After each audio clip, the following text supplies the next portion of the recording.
গত কয়েকদিন ধরে সূর্যের মুখ দেখেনি জলপাইগুড়ি। ঠিক এইভাবেই টানা বৃষ্টি চলছে জলপাইগুড়িতে। অথচ এই গত মে মাসে জলপাইগুড়িতে প্রচণ্ড গরম পড়েছিল এবং তাপমাত্রা 40 ডিগ্রি ছাড়িয়ে গিয়েছিল। গরমে জ্বালা পোড়া উঠে যাচ্ছিল শহরে, মানে মানুষের শরীরে। সেই অবস্থা থেকে 1 জুন উত্তরবঙ্গে যখন মৌসুমি বায়ু ঢুকে গেল, তারপর থেকে মাঝে মধ্যেই বৃষ্টি হওয়া শুরু হলো। এরপর গত কয়েকদিন ধরে টানা বৃষ্টি চলছে এবং এই বৃষ্টির জেরে কার্যত সূর্যের মুখই কিন্তু দেখেনি জলপাইগুড়ি শহর। এবং এই নিয়ে সমাজ মাধ্যমে বিভিন্ন রকম হাসি মজা ইত্যাদি করে বিভিন্ন পোস্ট হচ্ছে।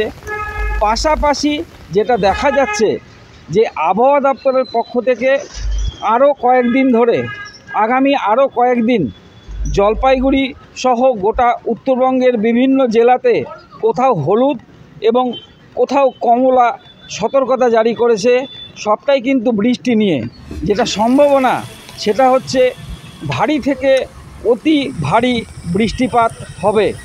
অর্থাৎ এই মুহূর্তে এই যে বৃষ্টি চলছে তা থেকে কিন্তু ভোগান্তি যে কেটে যাবে এমন কথা এক্ষুনি বলা যাচ্ছে না।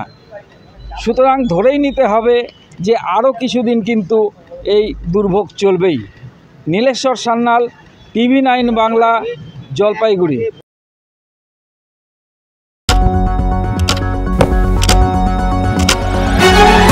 রাজনীতি শুধুই কি রাজার নীতি? রাজা উজিরের চোখে নয়, আপনার আমার চোখে সমাজের ছবি। কঠিন কথা সহজভাবে না বললেই নয়। প্রতিদিন রাত 9টায় TV9 বাংলায়। TV9 বাংলা না দেখলেই নয়।